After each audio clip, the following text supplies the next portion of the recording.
श्री सीता जी का पता लगाने के लिए सभी बानर चलते हैं।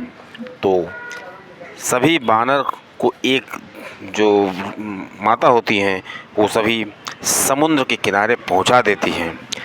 अब सभी बानरों के सामने एक बहुत बड़ी समस्या आ जाती है कि समुद्र पार नहीं कर सकते। अगर समुद्र में जाएंगे तो डूब जाएंगे, अगर पीछे जाते हैं तो सुग्रीव ने कहा था कि अगर कोई बिना पता लगाए आएगा तो उसको मार दिया जाएगा। अब वो सोचने लगे कि क्या करें, आगे जाएं तो मरना, पीछे जाएं तो मरना। तो अंगद ने सब निश्चय किया कि सभी लोग बैठ जाएंगे यहीं पे और यहीं बैठे रहेंगे। अब दोस्तों, जब भगवान को अपना कार्य कराना होता है तो किसी न किसी को भेज जरूर देते हैं। जब इस सभी वानर वहाँ बैठे हुए थे तो उतने में उन वानरों पर नज़र पड़ी संपाति जी की। अब संपाति जी बहुत दिनों से भूखे थे और चूँकि वो एक बार उड़ान भर रहे थे सूर्य को पास जाने के लिए, तो संपाति और जटायु दोनों लोग भाई भाई थे।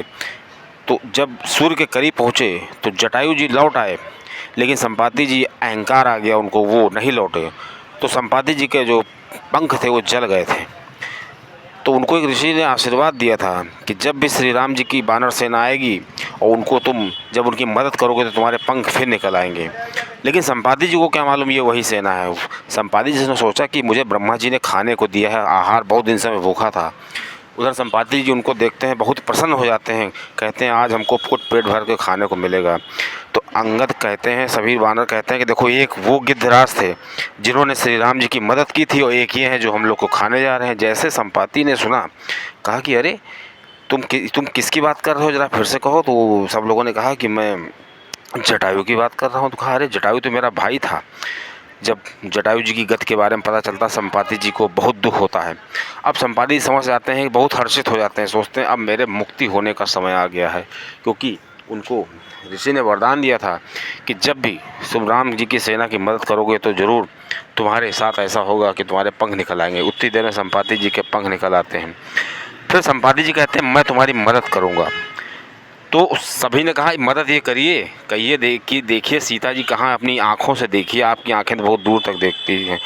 तो संपाति जी ने देखा, कहा कि मैं रोज़ देखता हूँ सीता जी इस समुद्र के उस पार 1600 योजन का समुद्र है, उसके उस पार त्रिकूट पर्वत पर एक लंका नगरी है, उस लंका नगरी में एक अशोक वाटिका है, उसमें एक बैठी हुई है।